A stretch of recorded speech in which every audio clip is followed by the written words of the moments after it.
मुंबईतील वरळीच्या नेहरू सेंटर सभागृहामध्ये राष्ट्रीय स्वयंसेवक संघाच्या शताब्दी वर्षानिमित्त संघ प्रवासाची 100 वर्ष नवक्षितिज या विषयावर सरसंघचालक मोहन भागवत यांची 2 दिवसीय व्याख्यानमाला आयोजित करण्यात आली आहे। या कार्यक्रमाला बॉलिवूडसह फॅशन जगतातील आणि इतर क्षेत्रातील मान्यवरांनी आणि सेलिब्रिटींनी हजेरी लावली। दरम्यान जोपर्यंत जाती आहेत तोपर्यंत आरक्षण राहणार आहे, तसंच जातीभेद संपवणं हेच आमचं ध्येय आहे, असं सरसंघचालक मोहन भागवत यांनी म्हटलं आहे।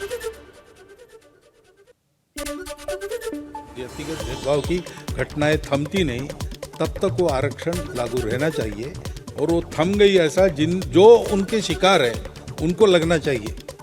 कानून से ये बात ठीक होने वाली नहीं है। ये बात ठीक होगी केवल सद्भावना और केवल सद्भावना से। 2000 वर्ष विषमता का दंश जिन्होंने झेला, उनकी जो स्थिति है उनको उससे बाहर लाने के लिए, बराबरी में लाने के लिए, मान लीजिए 200 साल हमने कुछ सहन किया तो सौदा सस्ता ही है ना। पूरा समाज एक बनकर आगे बढ़ेगा। ये सद्भावना जब तक जागती नहीं तब तक इसका इलाज नहीं, वही हमको करना पड़ेगा। स्वातंत्र्यवीर सावरकर हे कोट्यवधी लोकांचे हृदय सम्राट आहेत, त्यामुळे सावरकरांना भारतरत्न मिळाला तर भारतरत्नाचाच गौरव होईल, असं वक्तव्य सरसंघचालक मोहन भागवत यांनी केलं।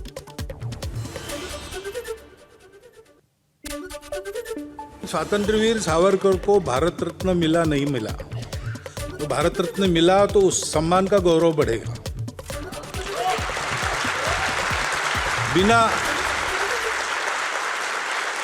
बिना उस सम्मान के ही वो लाखों करोड़ों हृदयों के सम्राट बने हैं।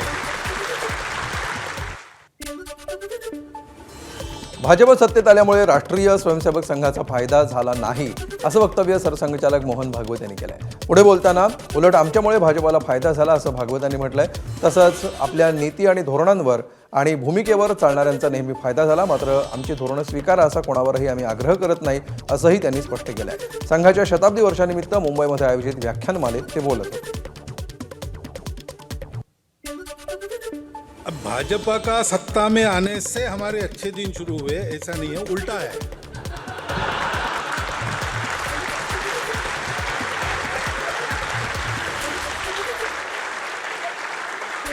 कल मैंने बताया था हम एक विचार और नीति लेकर चलते हैं। जैसे जैसे हमारी शक्ति बढ़ती है हम उसका प्रतिपादन करते हैं, प्रचार करते हैं, लोग उसको मानने लगते हैं। अब लोगों में अगर वो नीति स्वीकार हो गई तो चुनावी राजनीति में जो उस नीति का पुरस्कार करते हैं उनको अपने आप लाभ होता है।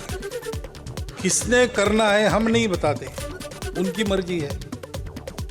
हम राम मंदिर के पक्ष में खड़े रहे, राम मंदिर के पक्ष में जो थे उनको लाभ हुआ, अन्य लोगों को मना नहीं थी तो उन्होंने नहीं किया।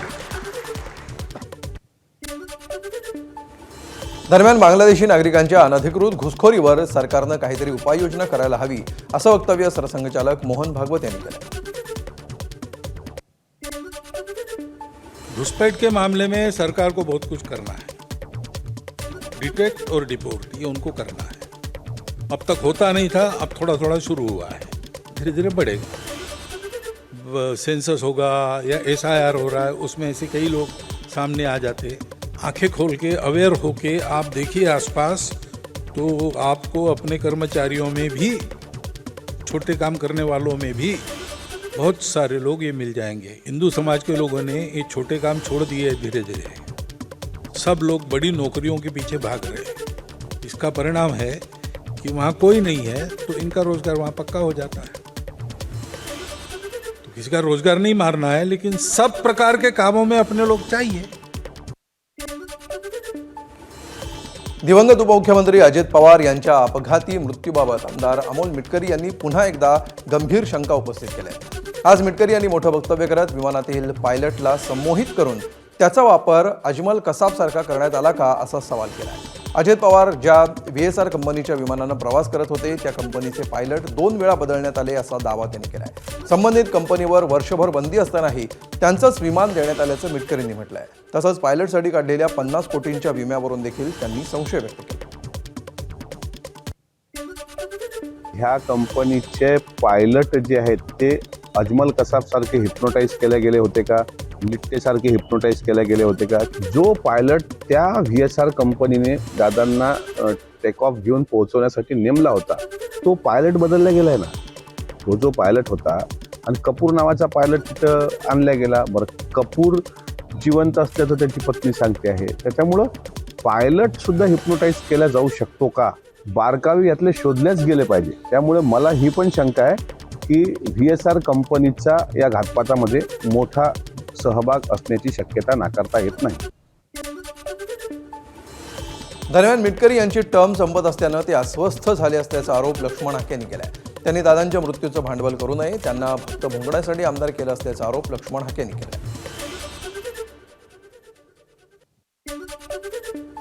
मिटकरी हा पहिल्यापासून भुंकणारा प्राणी म्हणूनच त्याच्याकडे पाहिलं जातं. मिटकरींनी असं काहीतरी मीडियासमोर येऊन आरोप करण्यापेक्षा त्याचे जर काय पुरावे असतील, त्यामध्ये काही तथ्य असेल, सुरक्षा एजन्सीसमोर जावं, गृहमंत्र्यांकडे जावं आणि त्याची चौकशी व्हावी.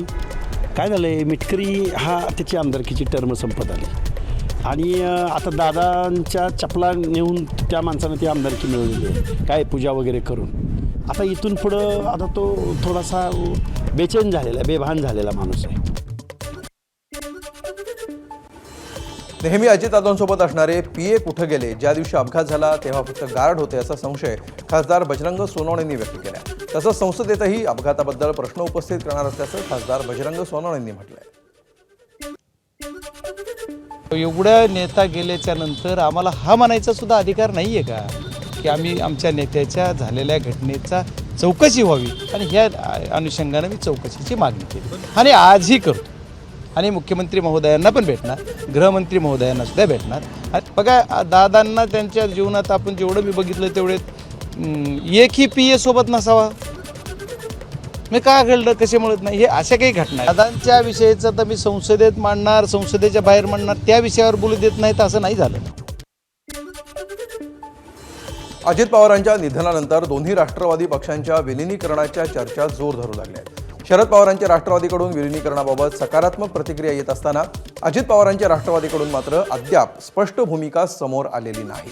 त्यामुळे आता राष्ट्रवादीचे नेते आणि ज्येष्ठ अभिनेते सयाजी शिंदे यांनी महत्त्वाचं वक्तव्य केलं आहे. महाराष्ट्राच्या भल्यासाठी दोन्ही राष्ट्रवादी एकत्र याव्यात आणि अजित पवारांचं स्वप्न पूर्ण व्हावं असं त्यांनी म्हटलंय. विलिनीकरणावर याआधी चर्चा झाली होती असा दावाही सयाजी शिंदेंनी केला.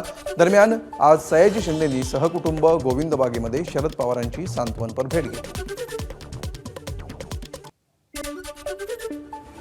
बारामतीच्या नटराज कला दालनामध्ये दिवंगत उपमुख्यमंत्री अजितदादा पवार यांच्या दुर्मिळ छायाचित्रांचं प्रदर्शन भरवण्यात आलं आहे. लहानपणापासून राजकारणातील प्रवास, कौटुंबिक क्षण आणि दिलखुलास हास्य टिपणाऱ्या या छायाचित्रांमधून अजितदादांच्या आठवणी पुन्हा जिवंत झाल्या आहेत. हे प्रदर्शन 10 दिवसांसाठी खुलं असणार आहे. तिथं बारामतीकरांच्या मनात अनंत काळ राहतील. परंतु या निमित्ताने काय होतं की बारामतीकर आता एवढ्या ह्याच्यात आहेत, सदम्यामध्ये पोचले आहेत की अजून कुणाला खरंच वाटत नाही. इथं आल्यानंतर मात्र प्रत्येकजण आपल्या स्मृतीला उजाळा देताना पाहतात, दादांना आठवत आहेत. कारण दादा गेले, आपल्यात नाहीत हे खरं वाटत नाही. म्हणून या निमित्ताने परत एकदा सगळ्यांच्या भावना या ठिकाणी आता मोकळ्या होत आहेत. उत्तर प्रदेशातील प्रयागराजच्या गंगा, यमुना, सरस्वती यांच्या त्रिवेणी संगमावर दिवंगत अजित पवारांच्या अस्थींचं विधिवत विसर्जन करण्यात आलं. यावेळी अजित पवारांचे सुपुत्र जय पवार यांच्या हस्ते अस्थींचं विसर्जन करण्यात आलं.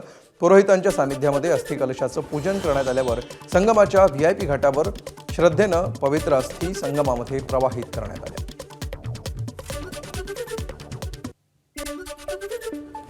माजी मुख्यमंत्री उद्धव ठाकरे यांच्यासह विधान परिषदेच्या 9 आमदारांचा कार्यकाळ लवकरच संपणार आहे. उद्धव ठाकरे पुन्हा विधान परिषदेवर जातील का याबाबत उत्सुकता असेल. विधान परिषदेच्या निवडणुकीमध्ये भाजप महायुतीला बहुतांश जागा मिळतील आणि महाविकास आघाडीला फटका बसेल असं चित्र आहे. विधानसभेच्या 288 सदस्यांमधून हे 9 सदस्य विधान परिषदेवर जाणार आहेत. त्यासाठी मे महिन्यामध्ये निवडणूक नियोजित आहे. महायुतीचं संख्याबळ तब्बल 235 इतकं आहे. मवियाकडे माकप शेकाप मिळून 48 विधानसभा सदस्य आहेत. अन्य 2 पक्षांचे 3 आमदार आहेत. उद्धव ठाकरे स्वतः विधान परिषदेवर जाण्यासाठी इच्छुक असतील का आणि मविया एकमतानं त्यांच्या नावावर शिक्कामोर्तब करेल का असा प्रश्न आहे. ठाकरेंच्या सेनेकडे 20 विधानसभा सदस्य आहेत. त्यांनी राज्यसभेच्या एका जागेसाठी काँग्रेस किंवा शरद पवार गटाच्या उमेदवाराला पाठिंबा दिला तर ठाकरे विधान परिषदेवर जाणार असा त्याचा अर्थ असू शकेल. मागची निवडणूक आम्ही महाविकास आघाडी म्हणून लढलो. लोकसभाही लढलो आणि विधानसभाही लढलो आणि या 2 निवडणुकीनंतर या तिन्ही पक्षांनी एकत्रित राहण्याच्या संदर्भातला एक धोरणात्मक निर्णय हा झालेला होता. प्राप्त परिस्थितीमध्ये संख्यांचं गणित जुळवण्याच्या अनुषंगानं मित्रपक्ष आणि मवईच्या अनुषंगानं जरूर एकत्रित स्वरूपाचा विचार करता येईल. दरम्यान उद्धव ठाकरेंनी पुन्हा विधान परिषदेवर जाणं गरजेचं आहे अशी प्रतिक्रिया ठाकरेंच्या शिवसेनेचे खासदार संजय राऊत यांनी दिली आहे. यापुढे विधान परिषदांच्या निवडणुकांमध्ये किंवा इतर राज्यसभांच्या निवडणुकांमध्ये एकमेकांना मदत करावी लागेल, तरच राज्यसभा आणि विधान परिषदेमध्ये आमचे लोक निवडून येतील सगळ्यांचे. आम्ही माननीय उद्धव साहेबांना ही विनंती केलेली आहे आम्ही सगळ्यांनी की आपण राज्याचे मुख्यमंत्री म्हणून काम केलेलं आहे आणि त्या विधिमंडळामध्ये आपण पुन्हा जाणं हे राज्यासाठी आणि जनतेसाठी आवश्यक आहे. हे आम्ही त्यांना विनंती केलेली आहे. त्यांनी जावं अशी आमची सगळ्यांची इच्छा आहे. राज्यभरात आज केंद्रीय शिक्षक पात्रता परीक्षा म्हणजेच CTET परीक्षा पार पडली. मात्र छत्रपती संभाजीनगरमध्ये परीक्षार्थींना वेगळ्याच अडचणींना सामोरं जावं लागलं. परीक्षा केंद्रामध्ये प्रवेश करताना महिलांना मंगळसूत्रासह गळ्यातील आणि कानानाकातील सर्व दागिने काढायला सांगण्यात आलं. सकाळी 9:30 ते 12 या वेळेत परीक्षा होत असताना त्याआधी प्रत्येक परीक्षार्थीची काटेकोर तपासणी करण्यात आली. कोणतंही मेटल साहित्य सोबत नेण्यास बंदी घालण्यात आली होती. शहरातील अनेक परीक्षा केंद्रांवर हा प्रकार घडल्यामुळे महिला परीक्षार्थींना मोठ्या अडचणींचा सामना करावा लागला. CTET परीक्षेदरम्यान महिलांना मंगळसूत्र काढून परीक्षा द्यावी लागल्याच्या प्रकारावरून ठाकरेंचे शिवसेनेचे नेते अंबादास दानवे यांनी सरकारवर जोरदार टीका केली आहे. हिंदुत्ववादी सरकार असताना महिलांना मंगळसूत्र काढायला भाग पाडले जात असल्याचा आरोप दानवेंनी केलाय. तसंच या प्रकाराचा त्यांनी निषेध व्यक्त करत संबंधितांवर तत्काळ कारवाई करण्याची मागणी सरकारकडे केली आहे.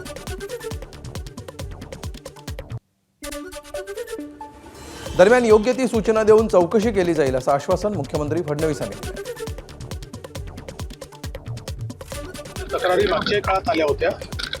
आता इथे हे का झालं या संदर्भात निश्चितपणे मी माहिती घेईल. पण मागच्या वेळी ज्यावेळेस अशा प्रकारचा विषय झाला होता त्यावेळेस परीक्षा कंडक्ट करणाऱ्यांनी सांगितलं होतं की अनेक अशा प्रकारचे अनुभव त्यांना आले की वेगवेगळ्या गोष्टींमध्ये काही इक्विपमेंट लपवले जातात आणि त्यातनं चिटिंग केलं जातं.